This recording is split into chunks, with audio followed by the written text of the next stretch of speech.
చిత్తూరు జిల్లాలో శుక్రవారం రెవెన్యూ సదస్సులు ప్రారంభమయ్యాయి. కుప్పం నియోజకవర్గం రామకుప్పం మండలంలో జరిగిన రెవెన్యూ సదస్సుకు జిల్లా కలెక్టర్ సుమిత్ కుమార్ పాల్గొని ప్రజల నుంచి ఆర్జీలను స్వీకరించారు. భూ సమస్యల పరిష్కారం ప్రథమ లక్ష్యముగా సదస్సులు నిర్వహిస్తున్నారని కలెక్టర్ తెలిపారు. ఈ కార్యక్రమంలో ప్రభుత్వ whip MLC Kancharla Srikanth, RTC vice chairman Muniratnam, TDP నాయకులు సురేష్ బాబు, ఆర్టీఓ శ్రీనివాసరాజు, తహసీల్దార్ బాబు, రెవెన్యూ సిబ్బంది పాల్గొన్నారు. పూతలపట్టు నియోజకవర్గం యాదగిరి మండలంలో జరిగిన రెవెన్యూ సదస్సులో జిల్లా జాయింట్ కలెక్టర్ విద్యాధరి పాల్గొని ప్రజల నుంచి ఆర్జీలను స్వీకరించారు.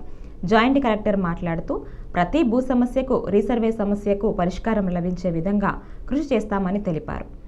ఈ కార్యక్రమంలో తహసీల్దార్ పార్థసారథి, డిప్యూటీ తహసీల్దార్ జయంతి, రెవెన్యూ సిబ్బంది, ప్రజాప్రతినిధులు పాల్గొన్నారు.